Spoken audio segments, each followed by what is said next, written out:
Welcome again to another Curators Chat. I'm Jason French, Curator of Collections, here at the Behringer-Crawford Museum. We're in our collections facility right now, and as you can see, I have hats in front of me. And if you've watched other Curators Chats, you'll know that I'm pretty fond of hats. You know, they have an important part in place in history, but also they're very practical too. They keep the sun out of your eyes, they keep your head dry in the rain, they help you from getting skin cancer on your face and ears and things if you're wearing a hat that actually covers your head.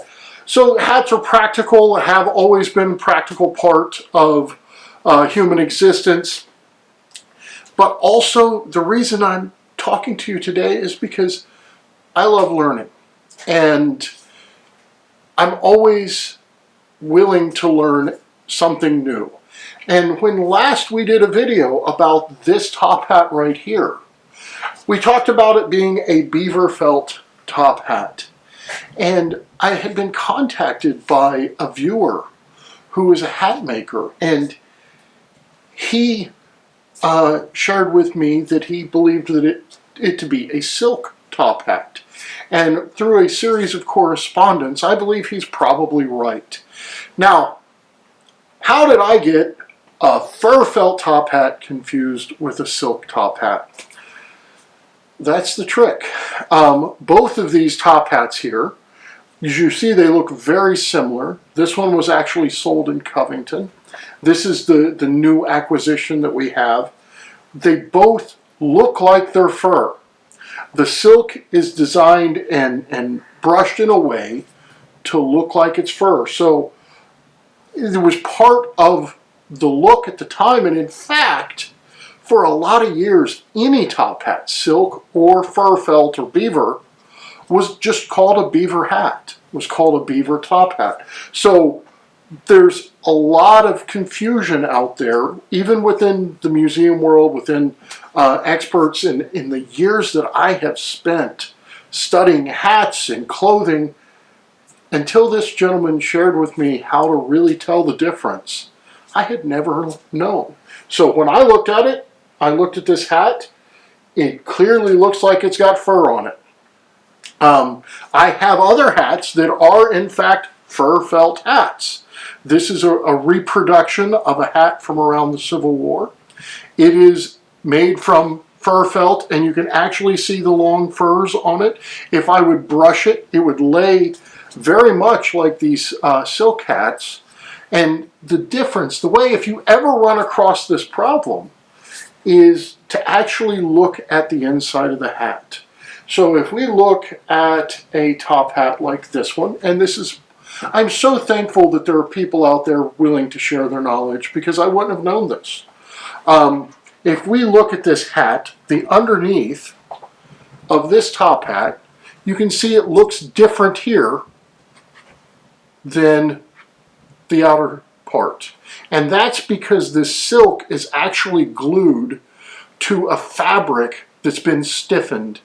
And it's made to mimic the fur felt. So even in the inside, if I were to pull this leather band back, we could see the fabric that's been stiffened that this silk has been attached to.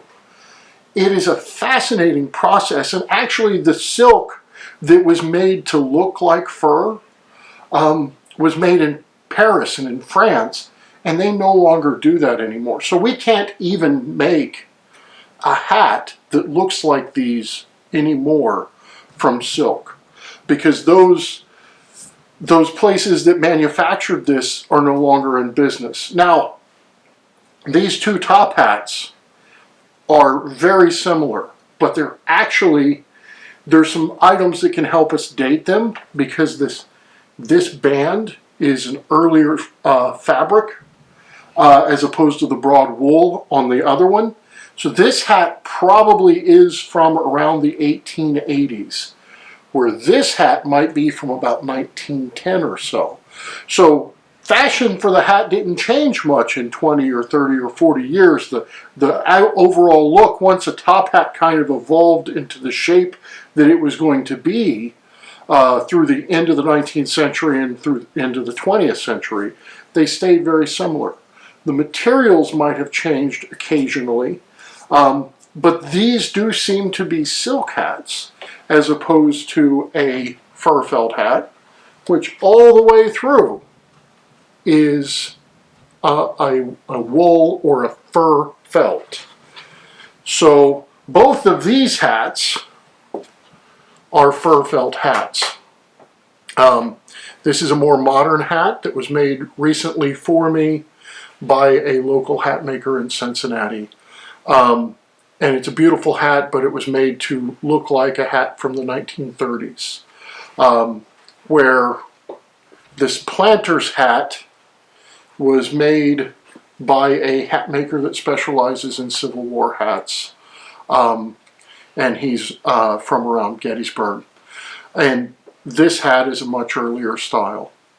But hats are fascinating things. I love them very much, and I'm always learning. So what I love about our Curators chats is they really are chats. They're not just me talking to you. If you have questions, if you've got information that I don't have, I want to hear from you. We learn together, and that's what I appreciate about the gentleman who contacted me, this master hat maker from Canada that contacted me and explained to me something that no one had ever explained to me before. And it's broadened my knowledge, and I hope I can share that with you as well. We're going to actually link a couple of videos about making top hats and making hats in the description below. If you like them, definitely like and subscribe to our YouTube channel and follow us on Facebook. We'll look forward to seeing you on the next Curators Chat.